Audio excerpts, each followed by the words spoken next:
My name is Jan Benham, founder of the Institute of Aromatherapy and Aroma Shop. Welcome to Sunday, March the 28th, 2021 edition. Today's topic is colouring your creams and lotions, specifically about carrot root oil. Now, when you make your cream, they do come out nice and white. But it all depends upon the carrot oil that you use on how white it will be. For example, if your carrot oil is a huba, which is yellowish in colour, then your cream is not going to be white, it's going to be more of a creamy yellow texture. The same with apricot kernel, it's going to be more of a cream colour. And of course, if you mix hemp seed, it's going to be more of got a greenish tinge to it.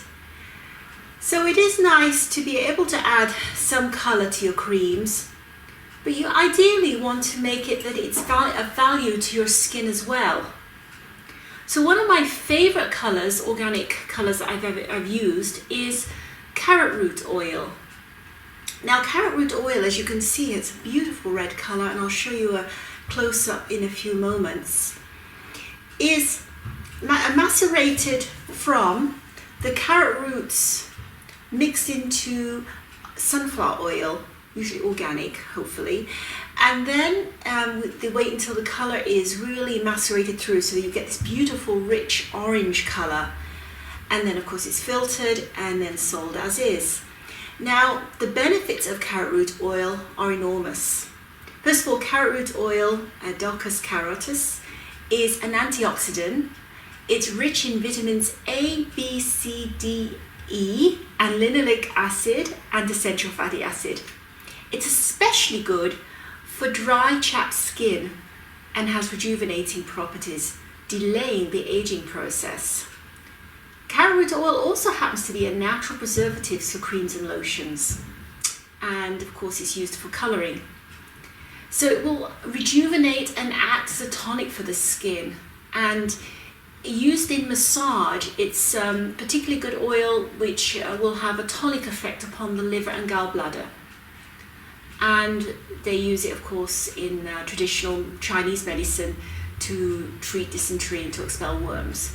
Now, when we work with carrot root oil, we only use a few drops. It is very strong, and if you, for example, add it to massage oil, again, just a few drops to a litre of carrot oil is all you need.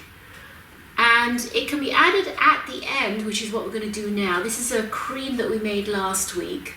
So we just add a few drops of carrot root oil to this white lotion that we made last week from DiCaprio carbonate and olive oil avonate, and it will turn it a beautiful colour.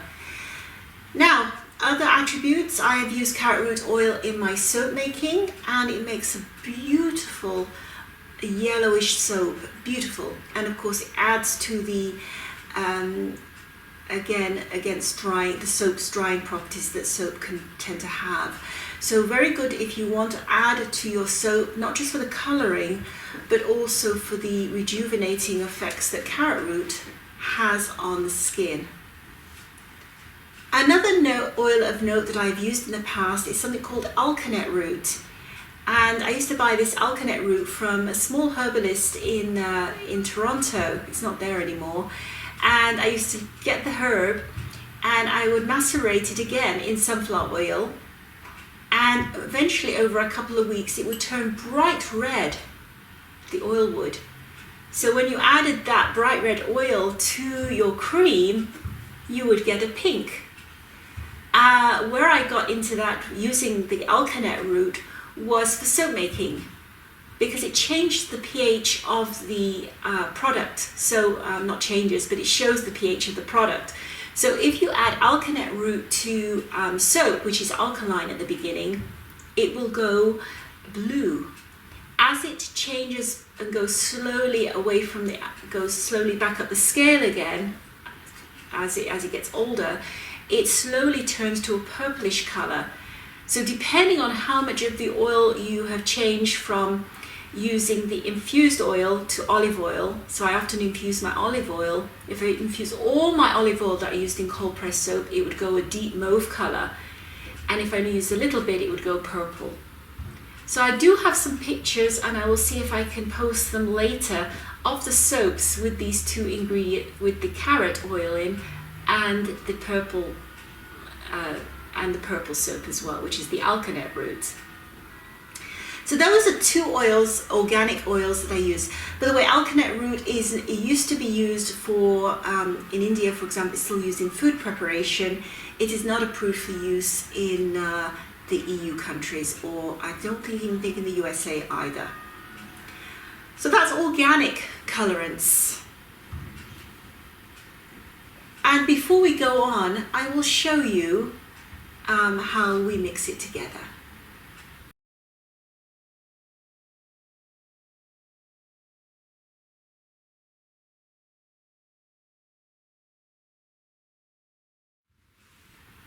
So here is the white cream that we made last week on March the 21st, and here is the carrot root oil. So all we do, we can either add the carrot root at the beginning when we make the cream by adding a few drops to the oil blend before heating, or we can add it a few drops to the cream afterwards. So you can see it's only a small amount. We're going to put the lid back on, and then we literally just mix. Now normally I would use gloves here, but this cream is just going to be used for myself. And if you want to make it a little bit more orangey, you just need to add a little bit more carrot root oil. So you can see how beautiful the colour is now, and that's just partially mixing it, and that is carrot root mixed in the white cream.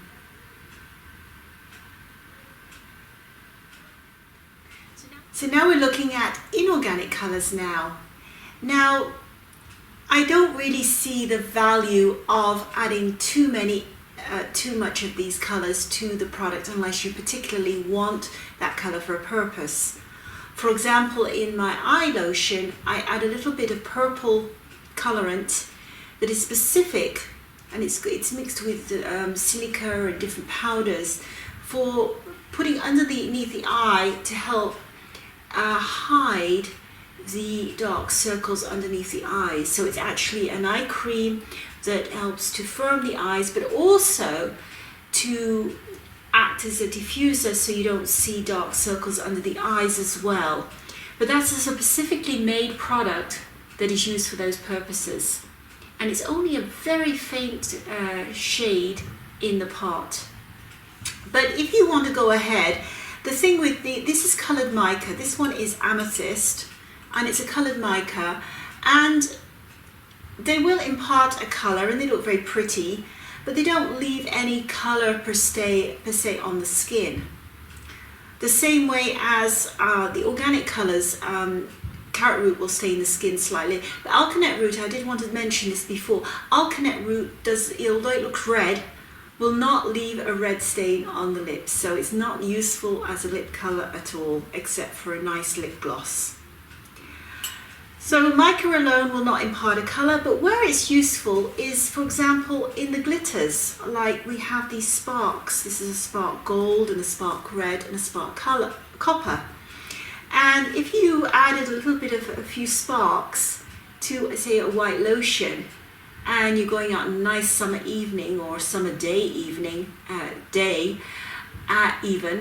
and you apply a little bit of cream with the sparks, and a little bit of coppery, and you apply it on your shoulder area, then the sun will catch it and give it a little bit of glitter. You can even do it on your legs as well. So this is where it can be kind of fun to add some sparks.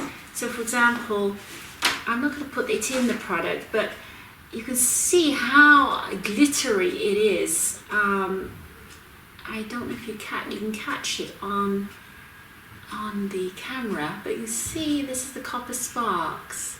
Yeah, you can just about see it there. So I'm just putting a lot on my hand there so you can really see the sparkle. So depending on how much you want in your on your skin to sparkle, I mean, I wouldn't want it quite as sparkly as this or as shiny as this, but if you want a small amount, just put a little bit in your cream and then you can apply it, and you can even use it as like a highlighter, say on an area around here and here on your face, or even around your eyes. So they all have their own value. In soap making, we add, these work very nice. The amethyst comes out very nice in soap making, in cold press soap making, and it does keep its colour as well. And there's also a red that I use, and also, but for gold and orange, the carrot root works best. So that's just a little bit on colorants. And now we come to question time.